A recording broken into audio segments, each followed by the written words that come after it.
মৃতপ্রায় আওয়ামী লীগের সেই অ্যাড্রেসে লেখা ছিল ভারতের নাম্বার, সেখানে তারা চলে গিয়েছিল। তারপরের দিনই আপনাদের স্মরণ আছে।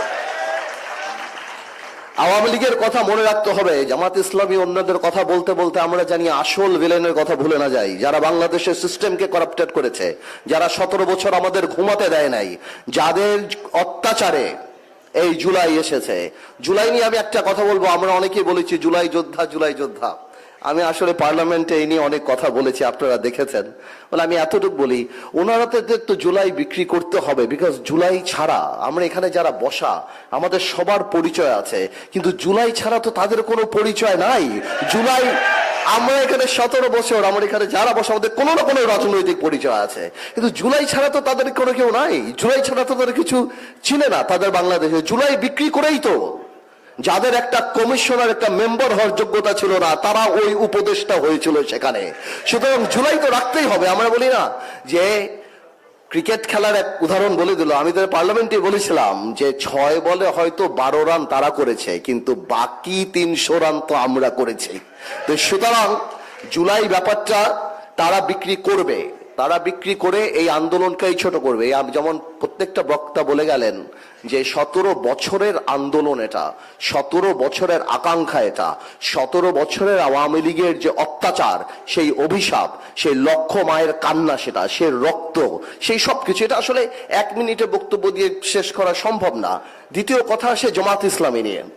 জামাত ইসলামের সবচেয়ে একটা বড় ব্যাপার, হ্যাঁ এটা মানতে হবে যে কোনো না কোনো কারণে জামাত ইসলামী গুপ্ত থাকার কারণে একটা জেনারেশনের একটা দুর্বলতা কিন্তু দাঁড়িয়েছিল জামাতের মধ্যে। এবং আমরাও বলতাম যে জামাত খুব ভালো, জামাত খুব সাংগঠনিক, জামাত খুব এই সেই, কিন্তু এই কারণে হয়তো ভোটেও একটা জেনারেশন জামাতের উপরে রিলাই করেছিল।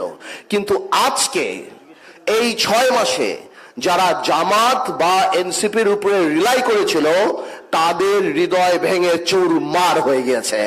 কারণ তারা সংসদে দেখতে পাচ্ছে জামাত ইসলামী কনস্ট্রাকটিভ রাজনীতি করে না এবং করার যোগ্যতাও নাই। যেখানে আমাদের মাননীয় প্রধানমন্ত্রী সম্পূর্ণ পজিটিভ রাজনীতি করার চেষ্টা করছে সেই পার্লামেন্টে, সেখানে জামাত ইসলামী সেই বস্তা পচার রাজনীতি মাঠে করছে এবং পার্লামেন্টে ভালো রাজনীতি করার নাটক করছে, যেটা যে জাতি দেখে যাচ্ছে। এবং আপনি দেখুন না, পার্লামেন্টে তারা বলেছিল না শ্যাডো পার্লামেন্ট বানাবে, শ্যাডো ক্যাবিনেট বানাবে। আমরা যে এত সুন্দর বাংলাদেশ ইতিহাসের সবচেয়ে ভালো বাজেট দিয়েছি, একটা কনস্ট্রাকটিভ ক্রিটিসিজম কিন্তু তারা করতে পারে নাই। তারা দাঁড়িয়ে এসি চায়, ওয়াশিং মেশিন চায়, তাদের ব্যক্তিত্ব জিনিসপত্র যা যা দরকার সেই জিনিসগুলি চায়। ভাইয়ের আমার কথা আর আমি বাড়াবো না, আমি খালি এতটুকু বলছি, আমাদের একটা জিনিস মাথায় রাখতে হবে। আমাদের মাননীয় প্রধানমন্ত্রী সহ যারাই বললেন যে উস্কানিতে পড়া যাবে না, তবে এটাও তো বাস্তব যে গণতন্ত্র আর সামাজিক রীতিনীতির এর মধ্যে একটা স্লিম লাইন আছে।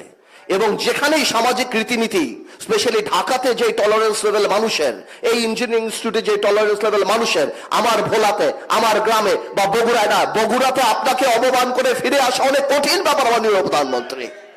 এটা সহজ না। এই কালচার পরিবর্তন করলে সবার মিলেই পরিবর্তন হবে।